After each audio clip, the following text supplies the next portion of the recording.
कुंज बिहारी जय राधा माता, कुंज बिहारी जय गोपी जन वल्लभा, गिरिवरधारी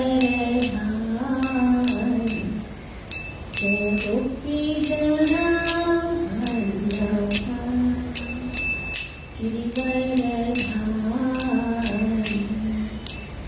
यशोदानन्दन व्रज जनरञ्जन, यशोदानन्दन व्रज जनरञ्जन, यमुनातीरा वरसा, यमुनातीरा वरसा, जय राधा माधवा, कुंज बिहारी जय राधा माधवा, कुंज बिहारी जय राधा कुंज बिहारी, राधा कुंज बिहारी राधा, जय राधा कुंज बिहारी राधा कुंज बिहारी राधा, जय गौरनीता गौरनीता पतित पावन गौरनीता, जय गौरनीता गौरनीता पतित पावन गौरनीता, जय जय गुरुदेव गुरुदेव गुरुदेव, जय जय गुरुदेव, जय जय गुरुदेव गुरुदेव गुरुदेव, जय जय गुरुदेव, निताय गौर हरि बोल हरि बोल हरि बोल, निताय गौर हरि हरि बोल हरि बोल हरि बोल हरि बोल हरि बोल। विठ्ठल हरिनाम संकीर्तन महायज्ञ की जय, कलि पावनावतार चैतन्य महाप्रभु की जय, कलियुगाधार हरे कृष्ण महामंत्र की जय, निताई गौर प्रेमानंद। परम सौभाग्य है कि हम श्रीमद् भागवतम महापुराण के अत्यंत ही पवित्र और पावन शब्दों को श्रवण कर रहे हैं। इस आध्यात्मिक जगत में प्रवेश करने से पहले गुरु और गौरंग से कृपा की याचना करते हुए मंगलाचरण करेंगे, ताकि हम जो कुछ श्रवण करने वाले हैं उसका हमें पूरा लाभ प्राप्त हो सके, जो कि है कृष्ण प्रेम की प्राप्ति। गुरवे गौरचन्द्राय राधिकाय तदाय कृष्णाय कृष्ण भक्ताय तद्भक्ताय नमो नारायणं नमस्कृत्य नरं चैव नरोत्तमं दैवीं सरस्वतीं व्यासं ततो जयमुदीरये। नष्टप्रायेषु अभद्रेषु नित्यं भागवत सेवया भगवती युक्तश्लोकी भक्तिर्भवति नैष्ठिकी पंचतत्त्वात्मकं कृष्णं भक्तरूपं स्वरूपकम् अवतार भक्ताख्यं नमामि भक्त शक्तिकं। जय श्री कृष्ण चैतन्य प्रभु नित्यानंद श्री अद्वैत गदाधर श्रीवासदि गौर भक्तवृंद। हरे कृष्ण कृष्ण कृष्ण हरे हरे, हरे राम राम राम हरे हरे। ग्रंथ श्रीमद् भागवत महापुराण की जय। हम 5वां स्कंद पढ़ रहे हैं जिसका 24वां अध्याय है और इसका शीर्षक सब्जेक्ट है नीचे के स्वर्गीय लोगों का वर्णन। तो हमको लगता है कि ये संसार पृथ्वी है, उसके ऊपर के लोग स्वर्गीय हैं और नीचे के लोग नारकीय हैं। इसलिए हम जब पढ़ते हैं श्रीमद् भगवद गीता चैप्टर नंबर 14 वर्ष नंबर 18 में भगवान कहते हैं ऊर्ध्वं गच्छन्ति सत्त्वस्तो मध्ये तिष्ठन्ति राजसः जगन्य गुणवृत्तस्तो अधो गच्छन्ति तामसः। कि जो पुण्य कर्म करते हैं वो ऊपर के लोगों में जाते हैं, जो रजोगुण में होते हैं वो सेंटर यानी पृथ्वी पर रहते हैं और जो अपराध करते हैं वो नीचे के लोगों को जाते हैं। लेकिन इसका मतलब ये नहीं स्पेसिफिक के नीचे के लोगों, इसका मतलब है जो पुण्य करेंगे वो पुण्य लोगों को जाएंगे और जो पाप करेंगे वो अपवित्र जो दुख नरकीय लोग हैं उधर जाएंगे। लेकिन उसका कहाँ पर है वो मेंशन नहीं किया गया भगवद गीता में।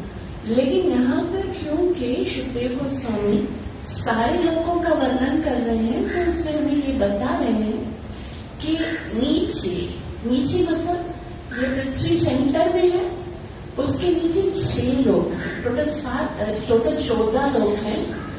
तो 6 लोग नीचे हैं। जैसे ये पृथ्वी है उसको भूलोक बोलते हैं, उसके नीचे क्या है अतल वितल तलातल महातल रसातल और पाताल। ये नीचे के 6 लोग हैं और ये पृथ्वी है सेंटर में, उसके ऊपर 7 लोग हैं भूलोक भूलोक जनलोक तपलोक महलोक सिद्धलोक स्वर्गलोक और सत्यलोक।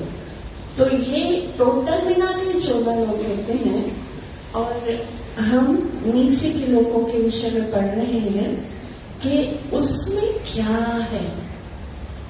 ऐसा है ना, हमको खाली हमारी पृथ्वी के बारे में पता है, भाई पाकिस्तान में ये है, पाकिस्तान में अभी देखो यहाँ पर बड़ा एक सिटी है वो कराची है, कराची में ये एरिया इस चीज यहाँ का या गार्डन है, ये लिफ्टन है, ये हमको ना हमारी पृथ्वी के बारे में पूरा पता नहीं। पाकिस्तान के अलावा कितने सारे कंट्रीज हैं, उनके अंदर कौन कौन से सिटीज हैं, उसके अलावा कितने सारे आइलैंड्स हैं, कितने सारे माउंटेन्स हैं, वो सब नहीं खबर। लेकिन हमारा ये जो वैदिक अध्ययन है वो इतना वास्ट है कि ना केवल हमारी पृथ्वी के बारे में बताया गया है बल्कि इसके अतिरिक्त जो 14 भवन हैं, जो 14 प्लैनेट्स हैं, उनके बारे में भी बताया गया है कि उनमें क्या क्या है। और यहाँ तक बताया गया कि किस प्लैनेट में जाने के लिए आपको क्या करना है। मतलब ऐसा भी नहीं है कि हम जिस तरह से इस एक कंट्री से दूसरे कंट्री में जाते तो भी हम कुछ प्रोसीजर करना पड़ता है ना। जैसे हमको उस कंट्री के लिए वीजा लेनी पड़ेगी और हमारे पास पासपोर्ट होना पड़ेगा, हमको प्लेन में बैठना पड़ेगा या फिर कोई व्हीकल होगा जिसमें हम जाएंगे। तो उसी तरह से दूसरे जो प्लैनेट है उसमें जाने के लिए भी एक परफेक्ट प्रोसीजर होता है। ऐसा नहीं है कि हम इसी शरीर में दूसरे प्लैनेट में जा सकते हैं। ये पता नहीं कैसे कह दिया किसी ने कि वो चांद पे गए, वो सूर्य पे गए, मनुष्य देह धारण करके। ऐसा तो भगवान गीता में बताते हैं कि आप अपने पुण्यों की पूंजी लेकर, जैसे हम किसी भी कंट्री में जाएंगे ना तो हम कुछ धन लेकर जाएंगे। जैसे अगर अमेरिका जाना होगा तो हमारा पाकिस्तानी रुपया नहीं चलेगा, तो डॉलर चाहिए होगा। इंडिया जाएंगे तो वहां की करेंसी चाहिए होगी। उसी तरह से दूसरे प्लैनेट में जाने के लिए हमको हमारे कर्मों की पूंजी चाहिए होगी। जो कर्म हम करेंगे ना, उसी के अनुसार दूसरे प्लैनेट में हमको जन्म मिलेगा। और सबसे सुंदर बात तो जो ये है कि भले ही दूसरे प्लैनेट हमारे इस पृथ्वी लोक से बहुत ज्यादा भव्य है, भव्य मतलब वो बहुत एडवांस है, बहुत कुछ है वहां पर। जैसे अभी हम पढ़ेंगे तो हमको लगेगा क्यों हम लोग पृथ्वी पर जन्म लिए, क्यों नहीं हम भी उसमें जन्म लिए। लेकिन इस पृथ्वी की जो सबसे बड़ी विशेषता है वो क्या है कि यहाँ पर हम भगवान से प्रेम कर सकते हैं, भगवान का नाम ले सकते हैं, भगवान की कथा श्रवण कर सकते हैं, भगवान की भक्ति कर सकते हैं। बाकी जो दूसरे प्लैनेट है ना, उसमें ये नहीं मिलेगा, बहुत कुछ मिलेगा। तो क्या मिलेगा, आज हम उसी को चर्चा करते हैं। इससे पिछली कक्षा में 10 श्लोक हो गए हैं, आज हम श्लोक नंबर 11 से प्रारंभ करेंगे। तो कहते हैं, कृत्रिम स्वर्ग के बाग बागीचे स्वर्ग लोक के उद्यानों की शोभा को उन्माद करने वाले। अब वहां पर क्या, रियल स्वर्ग तो ऊपर है, लेकिन नीचे जो नीचे अधोलोक, नीचे के लोक में भी एक स्वर्ग है। वो उसके जो गार्डन्स हैं, उसका जो बाग बागीचे हैं, फ्लावर्स हैं, तो असली बाग, असली यानी असली स्वर्ग के बाग को भी वो मात करने वाला। और उद्यानों के वृक्ष लताओं से लिपटे जाकर फलों तथा फूलों से लदी शाखाओं के भार से जुट जाता। ना कोई फ्लावर है, खाली बहुत सारे फल और फूल हैं और उनकी शाखाएं बहुत झुक गई, मतलब इतना वैभव है वहां पर, जिसके कारण वे अतीव सुंदर लगते हैं। ये सुंदरता किसी को भी आकृष्ट करने वाली और मन को भोग इच्छा से प्रफुल्लित कर देने वाली है। वहां अनेक जलाशय एवं झीलें हैं, जिनका जल निर्मल, पारदर्शी तथा मछलियों के कूदने से उद्वेलित होता है। तो ये समझना चाहिए कि सुखदेव गोस्वामी परीक्षित महाराज को बताते हैं कि देखो, ये भागवत श्रवण करके तुम जहां जाओगे ना, वो कितना महत्वपूर्ण है कि ये सब उसके सामने कुछ भी नहीं। वहां पर भले बहुत सारे गार्डन्स हैं, फल हैं, फूल हैं, झीलें हैं, नदियां हैं, बहुत सुंदर पशु हैं, पक्षी हैं, मछलियां हैं, और उसके अलावा और कौन कौन से फ्लावर के नाम लिखे हैं, कुमोदनी, कुवलया, कलहार तथा नील एवं लाल रंग के कमल पुष्पों से सुसज्जित हैं। झीलों में चक्रवाक के जोड़े तथा अन्य अनेक जल पक्षी विहार करते हैं। वो स्वान होते हैं ना, वो है, और दूसरे भी बहुत सारे पक्षी हैं जो जल पक्षी बोलते हैं, और प्रसन्न होकर कलरव करते हैं, जिसे सुनकर मन और इंद्रियों को अत्यंत उल्लास प्राप्त होता है। तो वो बहुत ही सुंदर सुंदर साउंड करते हैं जो बहुत ही मनमोहक होती है। वहाँ अनेक बड़े बड़े सर्प, अरे वहां पर क्या है, ये जो सूर्य है ना, उसका प्रकाश केवल पृथ्वी के लोगों पर पड़ता है, लेकिन जो दूसरे प्लैनेट्स है ना, वहां पर सूर्य का प्रकाश नहीं होता है। इसलिए यहाँ पर सुखदेव गोस्वामी कहते हैं कि चूंकि उन अधर लोकों में सूर्य का प्रकाश नहीं जाता, अतः काल दिन तथा रात में विभाजित नहीं होता। हमको देखो लगता है ना कि अभी रात हुई, अभी दिन हुआ, एक दिन खत्म हो गया, दूसरा दिन खत्म हो गया, तो हमको भय रहता है कि समय बीत रहा है।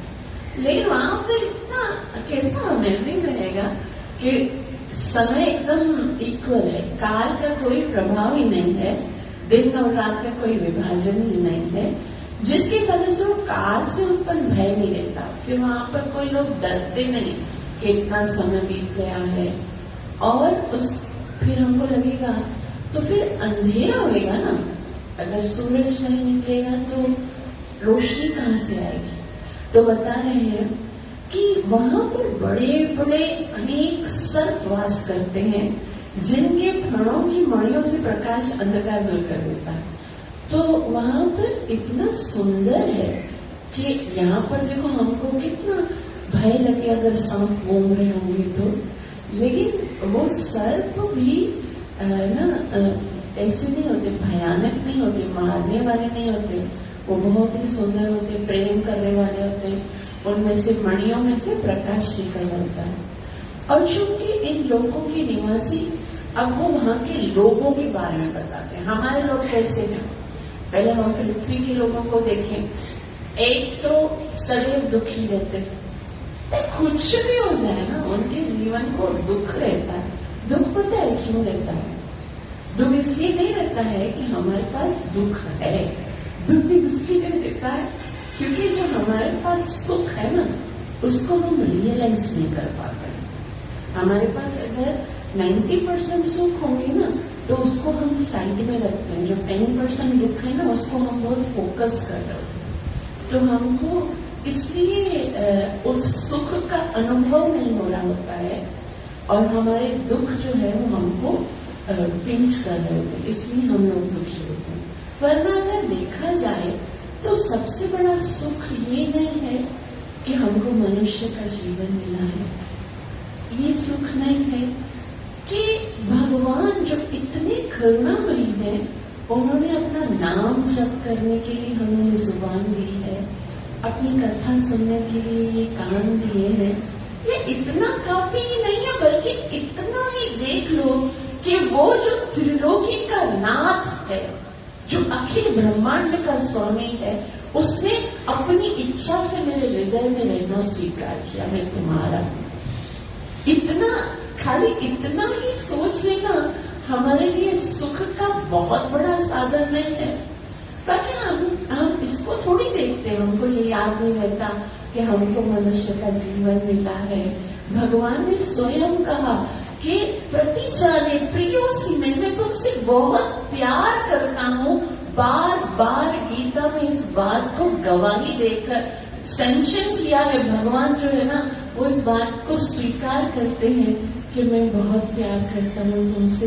मैं इसीलिए तो हर युग में आता हूँ कि मैं तुम्हें यहाँ दुखी नहीं देख सकता। ये चीज अगर हमको रियलाइज हो जाए तो दुख करने की बात ही क्या है। हमको ना जो हमें मिला है ये मनुष्य जीवन, और मनुष्य जीवन में जो अधिकार है भगवान के साथ अपना प्रेम का रेसिप्रोकेट करने के लिए, वो चीजों को हम लोग ने कभी नोटिस नहीं किया ना, इसलिए हम दुखी होते हैं। और इसके अलावा ये तो दुख हो गया, उसके अलावा क्या प्रॉब्लम्स है? हम बूढ़े होते हैं, हम बीमार होते हैं, जन्म मृत्यु जरा व्याधि, ये सब दुख होते हैं। अब हम वहां के लोगों के विषय में पढ़ते हैं कि वो कैसे होते हैं, जो नीचे के जो स्वर्गीय लोग हैं उनके दुख। तो यहाँ सुखदेव गोस्वामी कहते हैं कि जो कि उन लोगों के निवासी जड़ी बूटियों से बने रस तथा रसायन का पान करते हैं और उनमें स्नान करते हैं, अतः वे सभी प्रकार की चिंताओं और व्याधियों से मुक्त होते हैं। टेंशन नहीं। हमारा इस भौतिक जगत का सबसे बड़ा प्रॉब्लम टेंशन है। छोटा सा बच्चा अभी 2 साल का हुआ है, उसको भी टेंशन है, मुझे स्कूल जाना है, स्टडी करना है, मेरे पेपर हो रहे हैं। छोटे छोटे बच्चे आते हैं मंदिर में, वो बोलते दीदी हम लोग कल से नहीं आएंगे, हमारे पेपर शुरू हो गए। मतलब इतना टेंशन रहता है हमको, और फिर होमवर्क का और दूसरी चीजों का, हर चीज का टेंशन रहता है। लेकिन वहां के लोग टेंशन नहीं करते हैं ना, तो उनके केश सफेद होते हैं। अभी हमारे दुनिया में क्या होता है, जैसे ही 30 क्रॉस किया उसके बाद बूढ़ा होना शुरू कर, उसमें क्या होता है, बाल सफेद हो जाते हैं।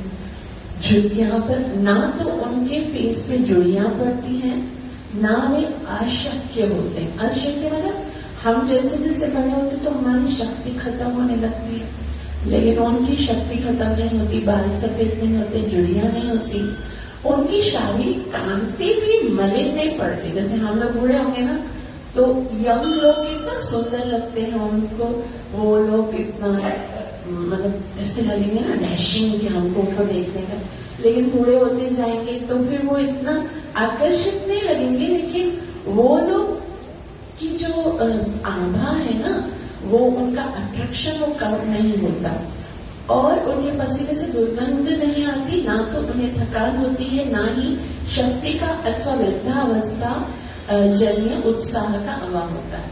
तो वहां पर जो है ना ये सारी प्रॉब्लम्स नहीं होती, यहाँ तक कि उनके पसीने से दुर्गंध भी नहीं आती है।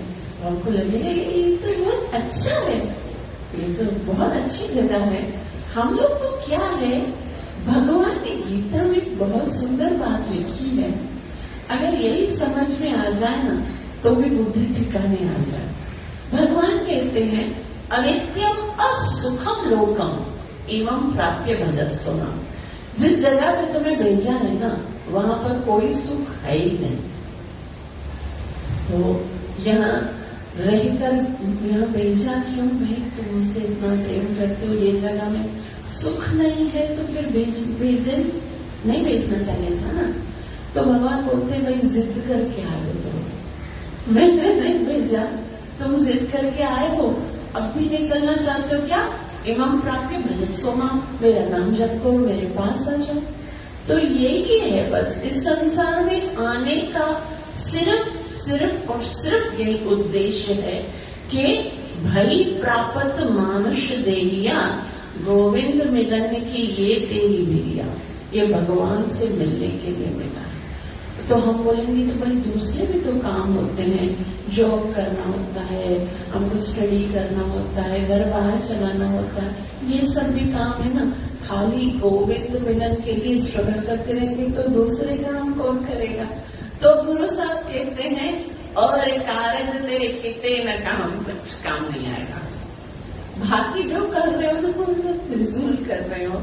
तुम्हें ये जन्म जो मिला है वो भगवान को प्राप्त करने के लिए मिला है। तो क्या है, हमको लगता है कि वो लोग तो कितने सुखी होंगे, उनको कोई टेंशन नहीं, बूढ़े नहीं हो रहे हैं, बाल सफेद नहीं हो रहे, जुड़ियां नहीं हो रही है, शक्ति खत्म नहीं हो रही, तो वो तो और भी अच्छा है ना, हमसे ज्यादा अच्छे।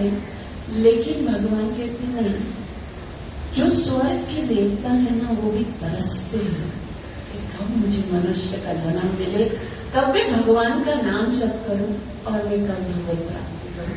क्योंकि ये जो फैसिलिटी है ना भक्ति करने की वो कहीं पर नहीं है, ना ऊपर के लोगों में ना नीचे। सुख बहुत है लेकिन फिर क्या होता है, चलो जब वो बूढ़े नहीं होते, बीमार नहीं होते, उसके बाद क्या है, वे अत्यंत कुशल पूर्वक रहते हैं और काल रूप श्री भगवान के सुदर्शन चक्र के अतिरिक्त अन्य किसी साधन द्वारा उनकी मृत्यु भी नहीं होती, अर्थात वो मृत्यु से भयभीत नहीं होते। यहाँ पर देखो एक्सीडेंट से मृत्यु होती है, कैंसर से होती है, साइलेंट अटैक से होती है, कोई हमको शूट कर सकता है, कोई किसी तरह से भी मृत्यु हर वक्त चल रही होती है साथ में। कभी भी हम लोगों को ये हम ना यकीन से नहीं कर सकते कि मैं घर सुरक्षित पहुंचूंगा, है ना। किसी भी टाइम पर, किसी भी कहीं पर ऑफिस में मृत्यु हो जाती है, किसी रोड पे हो जाती है, किसी वॉशरूम में हो जाती है, ऐसे हो जाती है ना। मृत्यु से हर वक्त भयभीत रहता है, लेकिन वहां के लोग जो हैं उनको मृत्यु से टेंशन नहीं है, क्योंकि वो सिर्फ और सिर्फ भगवान के सुदर्शन चक्र से मरते हैं। तो मृत्यु से डर नहीं लगता, उनको पता है जब भगवान आएंगे और सुदर्शन चक्र चलाएंगे तो मृत्यु होगी। तो आगे कहते हैं जब सुदर्शन चक्र उन प्रदेशों में पहुंचता है तो उसके तेज के भय से असुरों की गर्भिणी स्त्रियों का गर्भपात हो जाता है।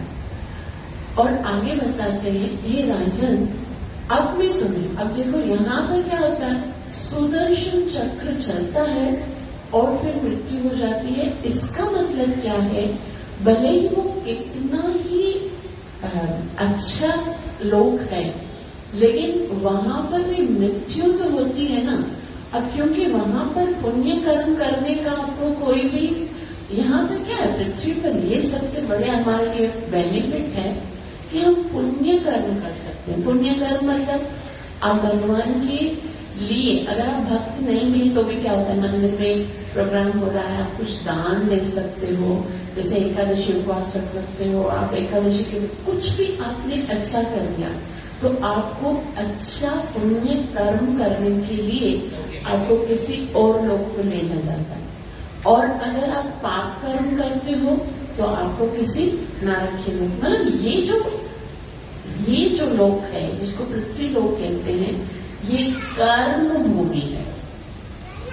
कर्म भूमि का मतलब होता है यहाँ पर आप कर्म कर सकते हो। बाकी जितने भी प्लैनेट्स हैं, जितने भी लोक हैं, वो भोग योनियां हैं, उसमें आप कर्म नहीं कर सकते। मतलब ऐसा कुछ नहीं कर सकते जैसे कमाई करने का होता है ना।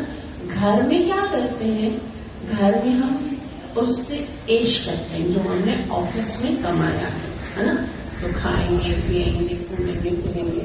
लेकिन ऑफिस में कर्म करने की जगह होती है, उसमें हम कर्म करेंगे तो हमको कुछ सैलरी मिलेगी जिससे हम भोग करेंगे। घर में आप कुछ भी करोगे आपको उसकी सैलरी नहीं मिलने वाली। हालांकि मुझे ऐसा लगता है कि घर में ज्यादा काम, सैटरडे को मेरे साईं बोलते हैं आम दिनों में जितना मुझे काम नहीं करना पड़ता, सैटरडे को तुम इतना काम करवाते, ये लेके आओ वो लेके आओ, लेकिन उसकी सैलरी तो नहीं मिलती है। तो उसी तरह से दूसरे जो प्लैनेट्स हैं वो सब भोग के प्लैनेट हैं, जो हमने किया है उसका रिजल्ट मिलेगा।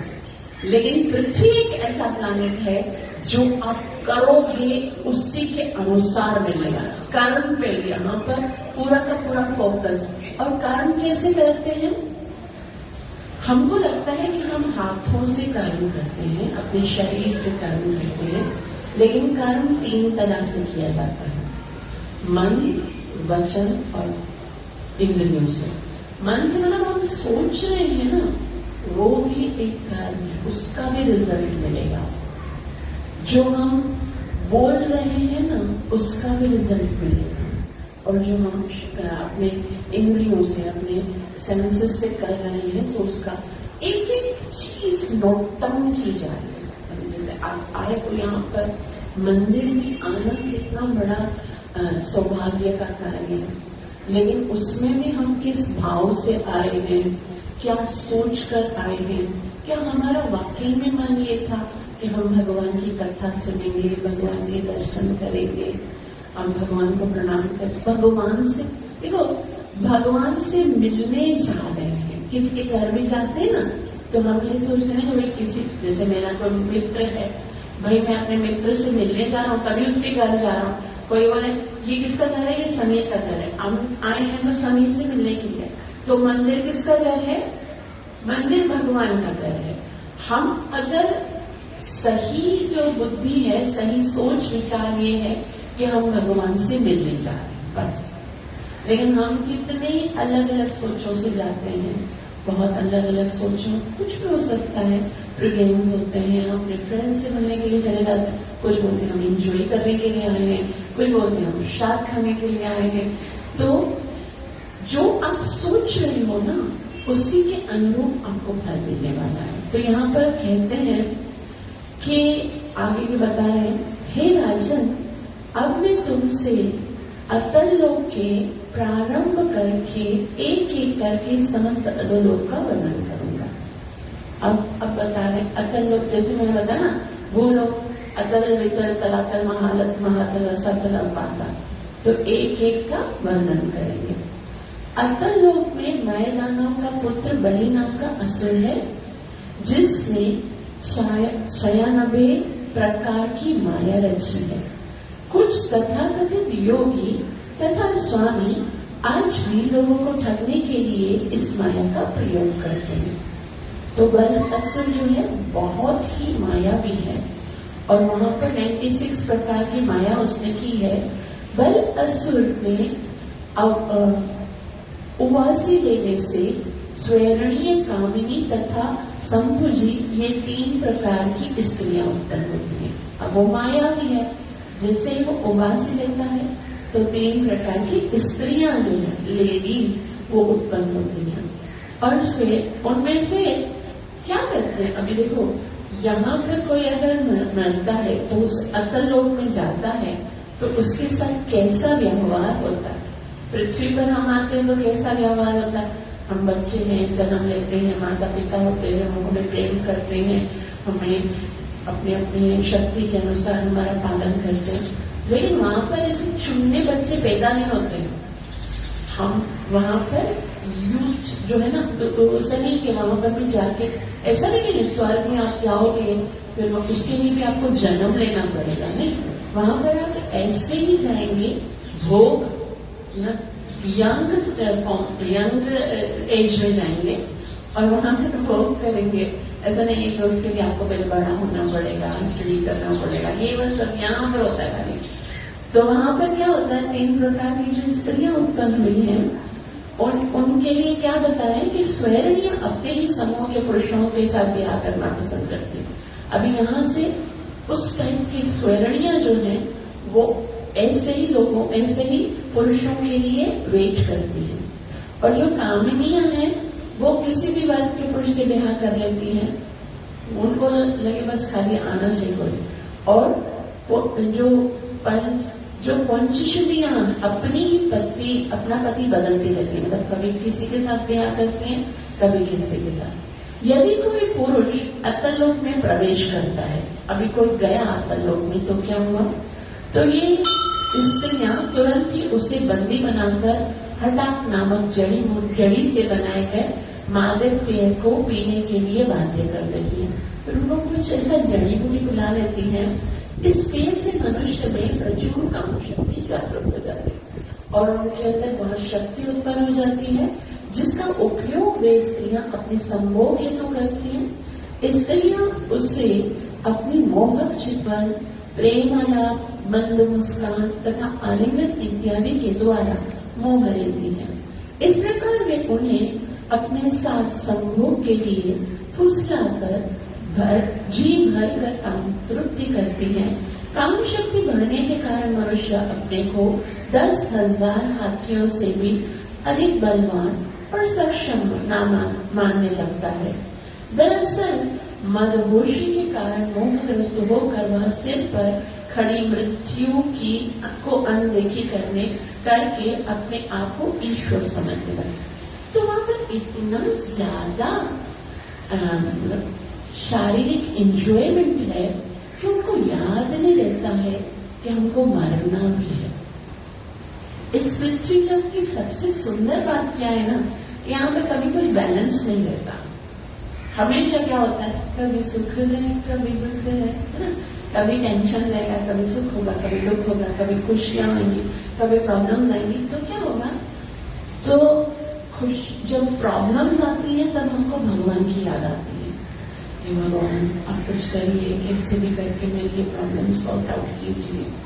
और भगवान जो है वो जब प्रॉब्लम सॉर्ट आउट कर लेते हैं फिर खुशी होती है, फिर हम भगवान से धन्यवाद करते हैं, भगवान आपका बहुत बहुत आभार, ये मेरा मसला, ये मेरी प्रॉब्लम सॉर्ट आउट हो गई।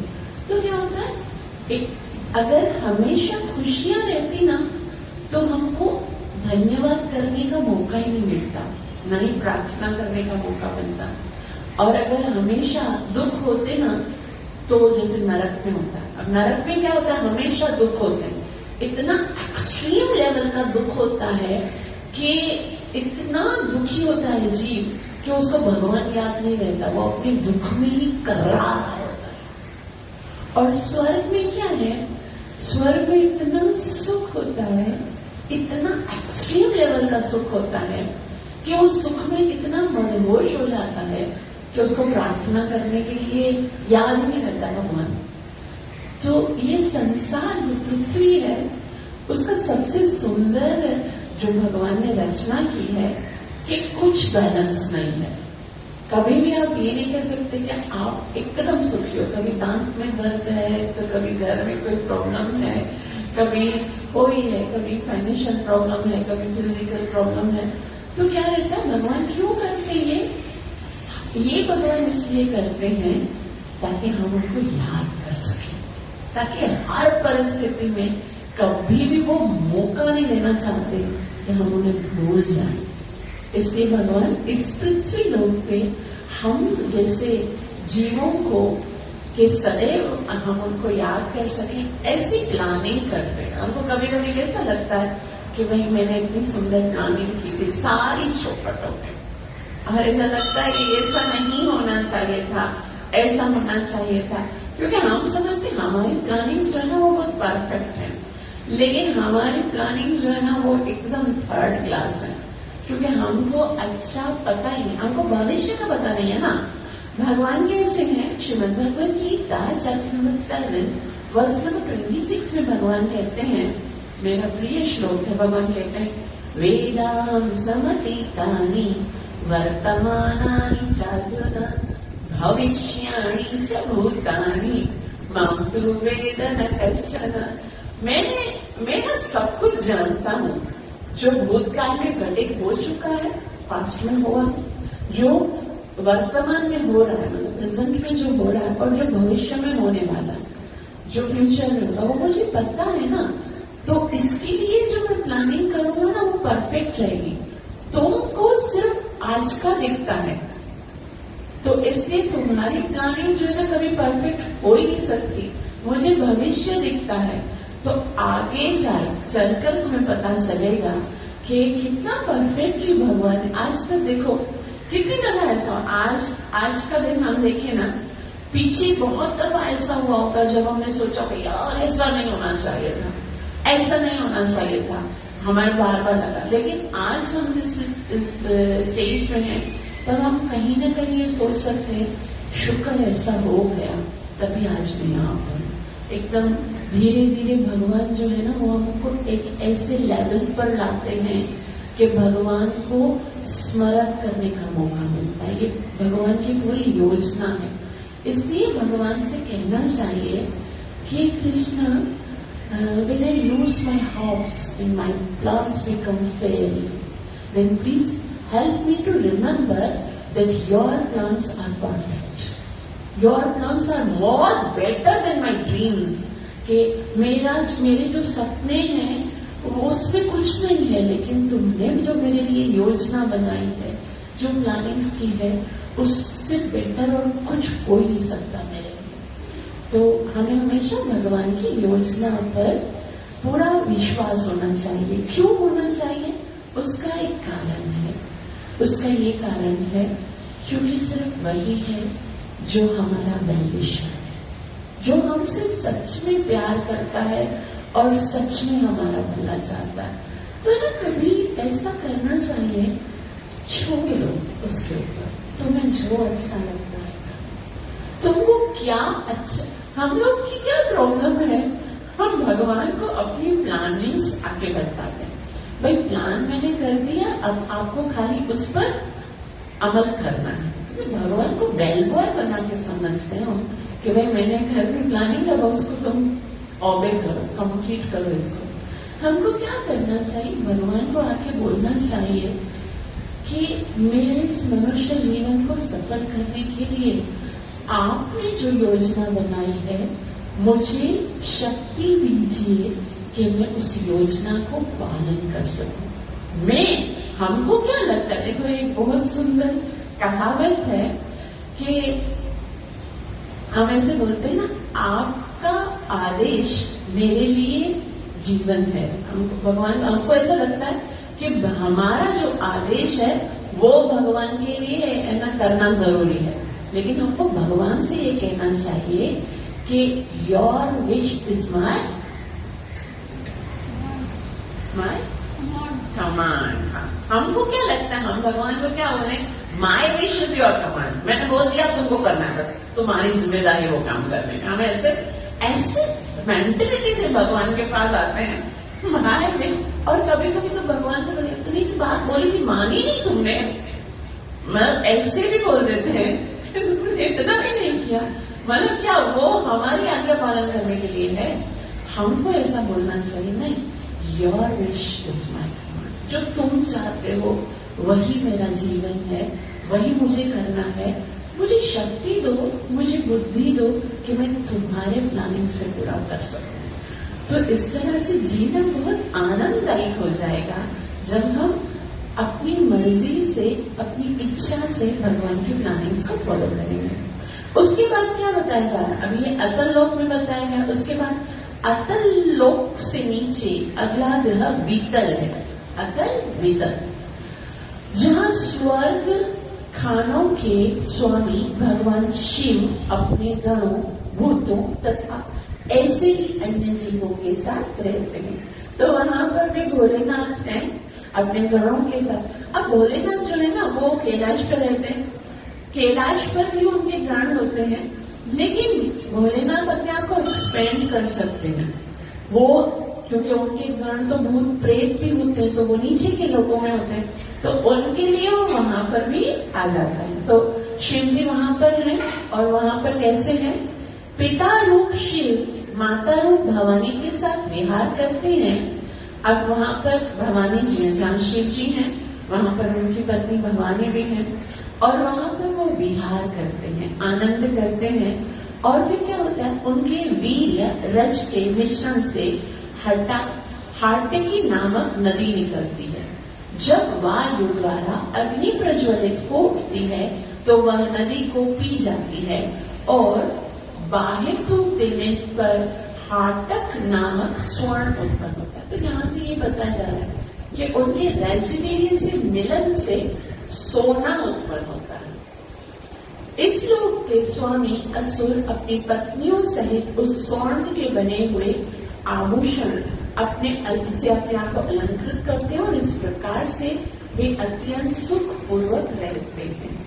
तो यहाँ पर बताया जा रहा है कि सोना जो है वो शिव जी और भवानी के रज और वीर्य से मिलता है।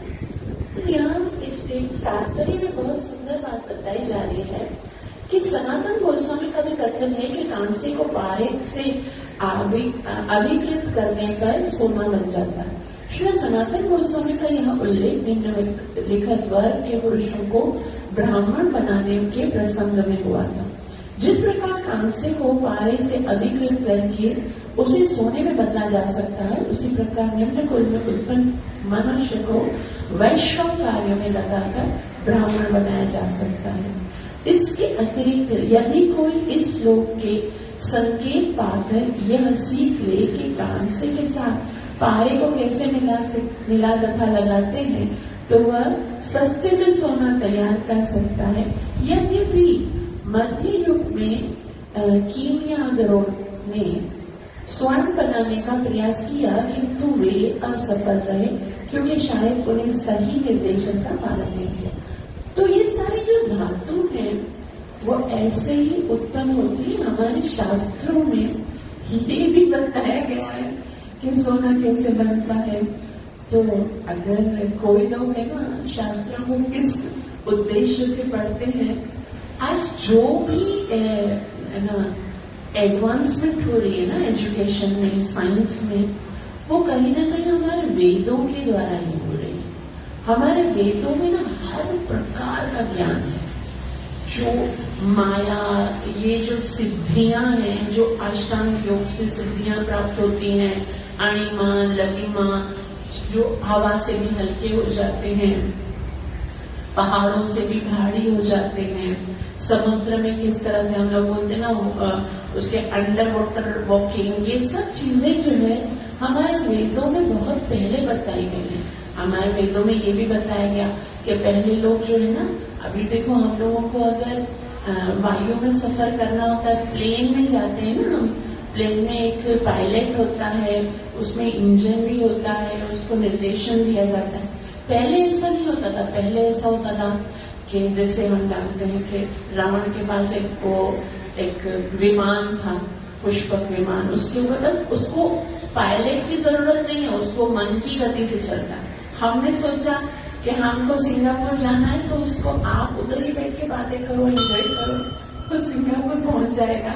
वो क्रैश भी नहीं होता। और उसके अलावा क्या है, हमने ये भी पढ़ा है कि वो अभी देखो क्या होता है कि सीट्स बुक हो जाती है, हमको पहले से कंफर्म करनी पड़ती है। पहले ऐसा होता था कि आप कितने लोग हो, हम देखते हैं कर्दम ऋषि तीसरे सिकंद में उन्होंने एक सुंदर विमान बनाया था। वो कैसा था 1000 लोग आएंगे तो 1000 लोग की कैपेसिटी बन जाएगी, और अगर 2 लोग आएंगे तो 2 लोग की बन जाएगी। मतलब वो अपनी इच्छा से बने। तो कितना एडवांस, हमको लगता है कि अभी साइंस ने एडवांसमेंट किया है, ऐसा नहीं। हमारे शास्त्रों में बताया जाता है।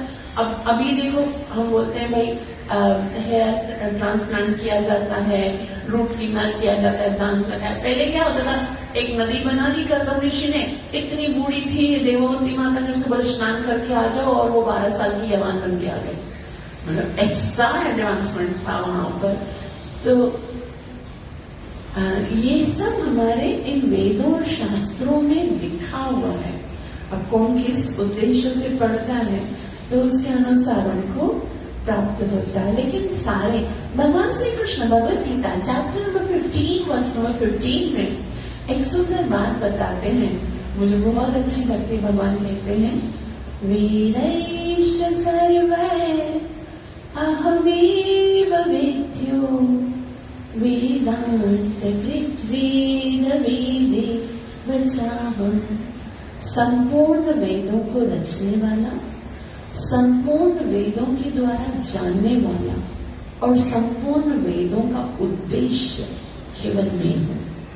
बाकी चीजें बताई गई है वो सब जो है ना प्राइमरी है, जो वो सब सेकेंडरी है। जो उसका प्राइमरी है, उसका रियल उद्देश्य है, वो क्या है, भगवान को स्मरण करना। लेकिन लोग क्या करते हैं, उनमें से दूसरी चीजें ढूंढते हैं और भगवान को साइड में कर देते हैं। इसीलिए तो वेदव्यास जी जो है ना, वो बहुत परेशान हो रहे थे। वेदव्यास जी ने बोला, मुझे बहुत अंदर से बेचैनी हो रही, परेशानी हो रही है। नारद मुनि ने कहा, हुआ क्या, इतने सारे वेद लिखे, तुमने शास्त्र लिखे, तुमको सुख क्यों नहीं आ रहा है, टेंशन क्यों हो रही है? बोला, ये तो आप बताओ ना, मुझे क्यों नहीं, आप मेरे गुरु हो, मुझे खुद पता नहीं है। आप दिल में जाके देख लो कि मुझे क्या परेशानी है। बोला, आपने जो वेदों का विस्तार किया है, 4 वेद, 6 शास्त्र, 17 पुराण, 108 उपनिषद, ये सब लिखे ना, इसलिए टेंशन में हूँ। बोला, मैंने लिखे, मैं टेंशन में हूँ, जो पढ़ेगा वो किसका टेंशन कैसे खत्म होगा? तो फिर मुझे क्या करना चाहिए? आपको, फिर वेदव्यास जी को नारद मुनि कहते हैं, आपको भगवान की लीलाओं के बारे में लिखना चाहिए। कृष्ण किस तरह से अपने भक्तों के साथ प्रेम करते ना, उसके बारे में लिखना चाहिए। भगवान के साथ भक्तों के प्रेम की लीलाओं को, भगवान की लीलाओं को जब हम पढ़ेंगे तभी तो हमें भगवान के प्रति प्रेम उत्पन्न होगा। तो तुम आपने क्योंकि ये सब नहीं लिखा ना, इसलिए क्योंकि कलयुग के लोग पढ़ेंगे, उसका रियल उद्देश्य तो आएगा ही नहीं उनको समझ में कि वेदों से सब सोचेंगे भाई कितना अच्छा स्वर्ग, इससे बेहतर हमको स्वर्ग में जाना चाहिए। तो भगवान के धाम में जाने के लिए कौन यहाँ पर 4 नियम का पालन करेगा, 16 माला जप करेगा? ना छोड़ो, स्वर्ग में खाली पुण्य करके यज्ञ करके चले जाएंगे और वहां पर जाके एंजॉय करेंगे, तो भगवान को कौन याद करेगा? तो तुम ना भगवान के बारे में लिखे नहीं हो ना, और लोगों को गलत ना डायरेक्शन मिलेगी, इसके लिए तुम्हारे अंदर टेंशन है। तो तुम भगवान के बारे में लिखो, भगवान की लीलाओं के बारे में लिखो। तो यहाँ पर बता रहे, वेदर के नीचे सूतल नामक का एक अन्य लोक है, जहाँ महाराज विरोचन के पुत्र बलि महाराज रहते हैं। बलि महाराज कहाँ रहते हैं? सूतल लोक। और ऐसा बताया गया है कि बलि महाराज का जो सूतल लोक है वो इंद्र के स्वर्ग लोक से भी ज्यादा सुंदर है, क्योंकि भगवान श्री कृष्ण ने स्वयं वामन अवतार धारण करके बलि महाराज के शीश पर सर रखकर उनको ये सुंदर लोक प्रदान किया था। जो यहाँ बता है, जो अत्यंत ही पवित्र राज्य के रूप में विख्यात है और वहाँ आज भी निवास करते हैं। स्वर्ग के राजा इंद्र के कल्याण हेतु भगवान विष्णु नीति के पुत्र वामन ब्रह्मचारी के रूप में प्रकट हुए और केवल 3 पग पृथ्वी मांग कर महाराजा बलि को चल कर तीनों लोक प्राप्त कर लिए। सर्वस्व दान देने पर बलि से प्रसन्न होकर भगवान ने उन्हें उनका राज्य लौटा दिया और इंद्र से भी ऐश्वर्यवान बना दिया।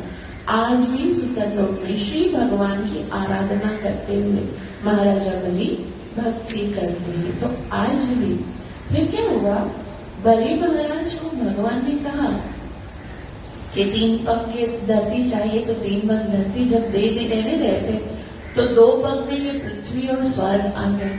तीसरा पद रखने के लिए जगह नहीं थी, तो बलि महाराज ने बोला मेरे सर पे रख दो, क्योंकि मैं दान ही हूं, दान से तो दान ही बड़ा होता है ना, मेरे सर पे रख दो। तो भगवान ने तीसरा पग बलि महाराज के सर पे रखा और बलि महाराज को सुतल लोक में, सुतल लोक कहाँ है, ये पृथ्वी है, उसके बाद कौन सा है, अतल, उसके बाद वितल, उसके बाद सुतल, तो सुतल लोक में भेज दिया।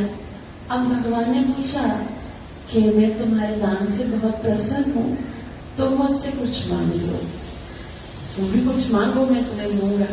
तो बोला आपको मैंने दान दिया, इससे बड़ा सौभाग्य और क्या हो सकता है, सारे संसार को देने वाला आज मुझसे मांगने लिए आया है और मैंने दे दिया, बस यही मेरा बड़ा सौभाग्य। भगवान ने कहा नहीं, ये यथामाम प्रपद्यन्ते, तुमने मुझे दिया है तो मेरा भी मन है, मैं भी तुम्हें कुछ मांगो। तो बलि महाराज से कहा जो मांगोगे तो दोगे? बोला हाँ दूंगा ना। बोला मुझे ये बताओ, ये वरदान दो कि मैं जिस भी द्वार से, मेरे जो महल है जो आपने मुझे दिया है सुतल लोक, उसमें 4 दरवाजे हैं मेरे महल के, तो मैं जिस भी द्वार से जाऊं तो उस टाइम पर, जाने के टाइम पर तुम मुझे दिखो, और जब भी मैं अंदर आऊं तब भी मैं पहले तुम्हारे दर्शन करूं। तो भगवान जो है ना वो मुस्कुराने लगे और कहने लगे वाह बलि, तुमने तो मुझे अपना द्वारपाल बना दिया। हाँ, जो द्वारपाल होता है ना, द्वारपाल ही ऐसा एक व्यक्ति होता है जो जाने के टाइम पर भी आखिर में दिखेगा और आने के टाइम, तो चारों दरवाजे जो है वहां पर भगवान स्वयं द्वारपाल बना कर, ये भगवान का प्रेम का रेसिप्रोकेट है। वो किस तरह से प्यार का इजहार करते हैं, उसकी कोई लिमिट ही नहीं है, वो कुछ भी बन जाते हैं, कुछ भी। ड्राइवर बनने के लिए तैयार है, अर्जुन के ड्राइवर बन गए, बलि महाराज के द्वारपाल बन गए, अर्जुन के मतलब गोपियों के प्रेमी बन गए, यशोदा मैया की लल्ला बन गए। हमारे अंदर कमी है, वो कहते हैं तुम जिस भाव से आओगे, ये यथामाम प्रपद्यन्ते कांस्ते को बचाने, गीता 4:11, तुम जिस भाव से आओगे मैं वैसे ही तुम्हारे साथ डील करूंगा। तो आगे कहते हैं, हे महाराज, बलि महाराज ने श्री भगवान वामन देव को अपना सर्वस्व दान दे दिया, किंतु इसका यह अर्थ नहीं है कि अपने दान के कारण उन्हें बेल स्वर्ग में इतना भौतिक ऐश्वर्य प्राप्त हुआ। समस्त जीव आत्माओं के जीवन मूल श्री भगवान प्रत्येक व्यक्ति के अंतःस्थल में मित्र परमात्मा के रूप में निवास करते हैं और उन्हीं के आदेश से इस भौतिक संसार में आनंद उठाने या कष्ट भोगते हैं। भगवान के दिव्य गुणों पर रीझ कर बलि महाराज ने अपना सर्वस्व उनके चरण कमलों में अर्पित कर दिया, किंतु उनका लक्ष्य भौतिक लाभ प्राप्त करना नहीं था। वे तो शुद्ध भक्त बनना चाहते थे। शुद्ध भक्त के लिए मुक्ति के द्वार स्वतः खुल जाते हैं। किसी को ये नहीं सोचना चाहिए कि केवल अपने दान के कारण बलि महाराज को इतना ऐश्वर्य प्राप्त हो सका। जब कोई प्रेमवश शुद्ध भक्त बन जाता है तो उसे भी भगवत इच्छा से अच्छा भौतिक स्थान प्राप्त हो सकता है, किंतु कभी गलती से ये नहीं समझना चाहिए कि भक्ति के परिणाम स्वरूप किसी भक्त को सांसारिक ऐश्वर्य प्राप्त है। भक्ति का असली फल तो श्री भगवान के प्रति शुद्ध प्रेम जागृत होना है, जो समस्त परिस्थितियों में बना रहता है। बहुत ही सुंदर हमारे लिए आदेश है कि हमको ये नहीं सोचना चाहिए भक्त है और इसको भगवान ने इतना सुख दिया है क्योंकि उसने भक्ति की है। भक्ति कभी भी सुख के लिए नहीं करनी चाहिए। तो हम भी भक्ति करेंगे तो हमको सुख मिलेगा, इस मेंटेलिटी से साथ भक्ति नहीं करनी चाहिए। भक्ति किस लिए करनी चाहिए? भक्ति का मतलब होता है, श्री प्रभुपाद जी कहते हैं, लविंग डिवोशनल सर्विस। प्रेम के साथ, भक्ति के साथ भगवान की सेवा करने को जो है ना वो भक्ति कहते हैं। तो इस प्रेम का मतलब क्या होता है? पाना नहीं होता है। प्रेम का मतलब होता है देना। मैं आपको खुश करने के लिए क्या कर सकता हूँ, ये है प्रेम। बाकी मैं ये करूंगा उसकी बदले में मुझे ये मिलेगा, वो तो सौदागिरी होती है। जैसे प्रहलाद महाराज से नरसिम्हदेव भगवान ने कहा, प्रहलाद तुमने मेरी इतनी भक्ति की है, मांगो तुम्हें क्या चाहिए। तो प्रहलाद महाराज इतना रोए, वो 5 साल के बालक हैं, और रो के कहने लगे, नहीं प्रभु, मैंने आपसे प्रेम किया है।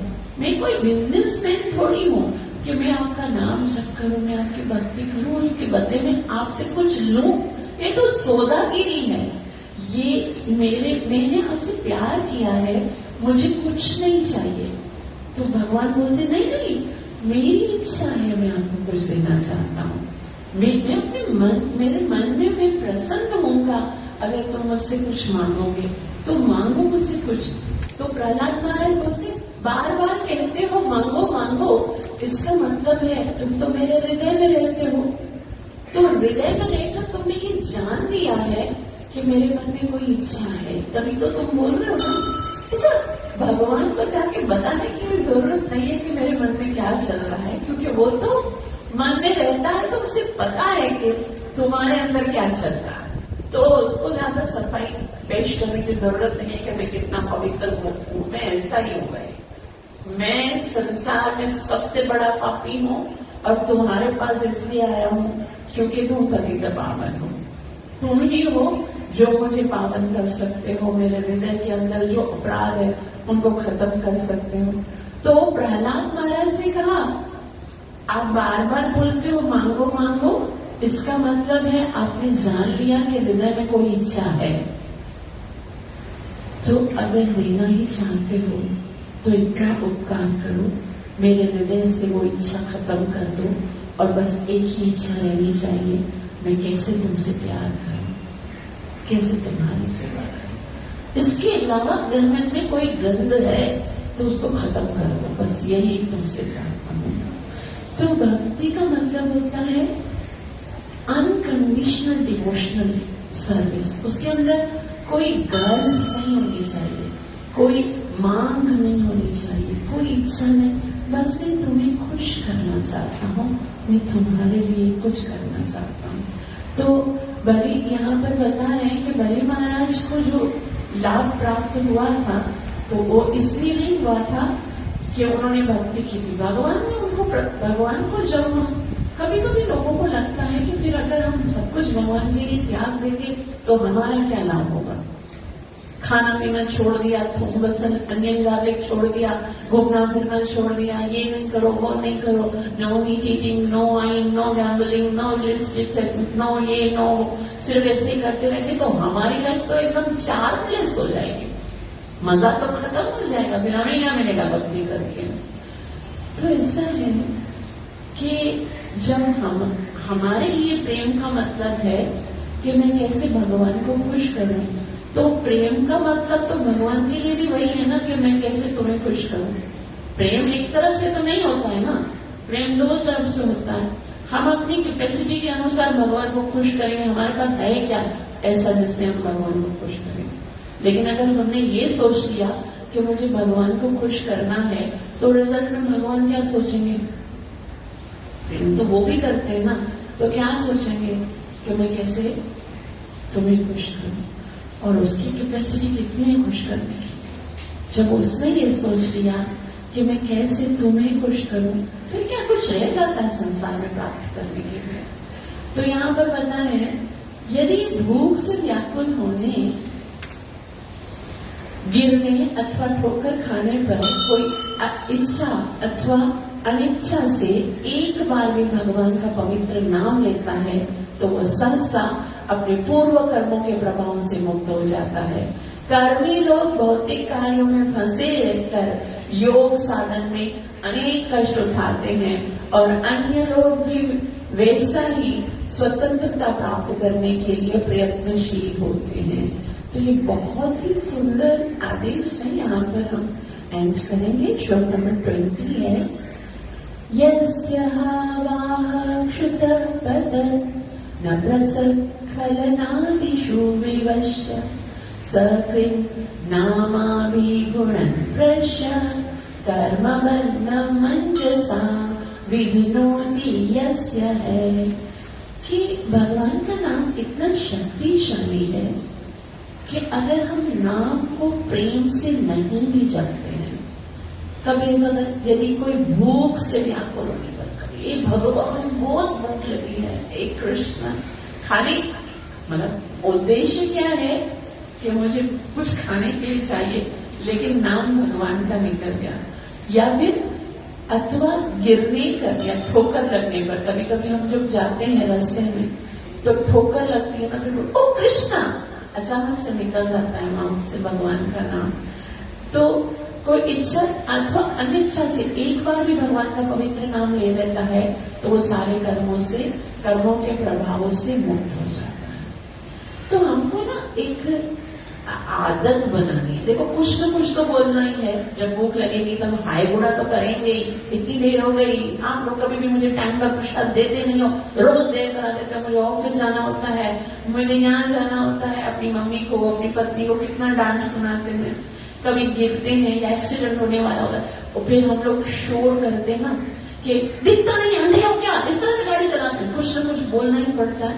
तो है ना, अपनी इस जबान को, ये जबान जो है ना वो हमें कहीं पर भी ले जा सकती है, स्वर्ग में भी ले जाएगी, भगवान के नाम में भी ले जाएगी, नरक में भी ले जाएगी। इससे जो निकलता है ना वो बहुत महत्वपूर्ण है। तो अपनी जबान को इस तरह से ट्रेन करना चाहिए कि जब भी कुछ खुशी, भूख, दुख या कोई टेंशन या कोई एक्सीडेंट या ठोकर लगे तो फौरन से मुख से निकले हरे कृष्णा कृष्णा कृष्णा हरे हरे, हरे राम राम राम हरे। इसका कारण क्या है? इसका कारण ये है कि एक दिन ऐसा आएगा जब इसी तरह से एक तकलीफ मिलेगी और वो दिन होगा हमारे जीवन का अंतिम दिन।